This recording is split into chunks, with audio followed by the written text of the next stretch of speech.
আসসালামু আলাইকুম, welcome back to my channel Cynthia's C corner. তো ফ্রেন্ডস, এই প্রচণ্ড গরমের মধ্যে আপনাদের জন্য নিয়ে আসলাম কাঁচা আমের তৈরি আইসক্রিমের রেসিপি। তো সম্পূর্ণ ভিডিওটা দেখবেন, আশা করি আপনাদেরও খুব ভালো লাগবে। তো চলুন শুরু করা যাক ভিডিওটি।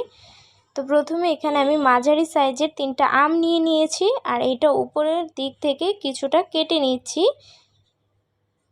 তো কেটে এরপরে আমি এটা সেদ্ধ দেব। তো এটা সেদ্ধ করে নেওয়ার জন্য একটা হাঁড়িতে আগে থেকে পানি গরম করে নিয়েছিলাম, আর তার মধ্যে আম দিয়ে দিয়েছি।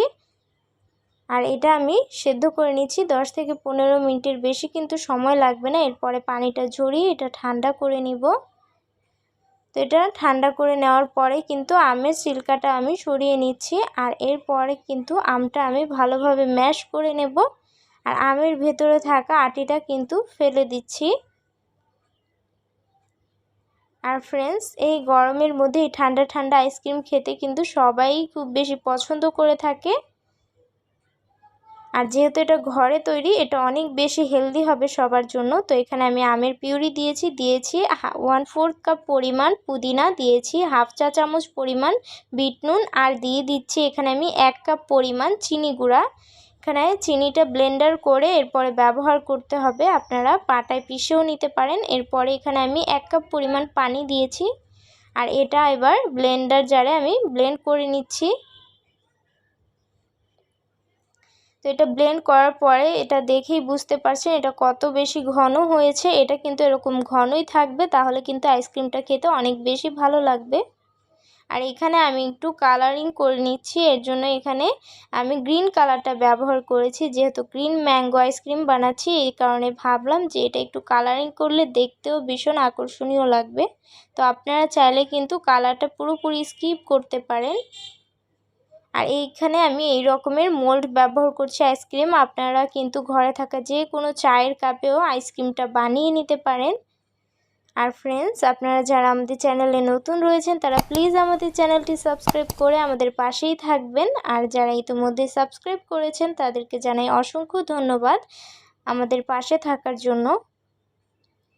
তো এটা এভাবে আমি দিয়ে দিয়েছি, আর এটা 10 থেকে 12 ঘন্টার জন্য আমি ফ্রিজে রেখে দিয়েছিলাম।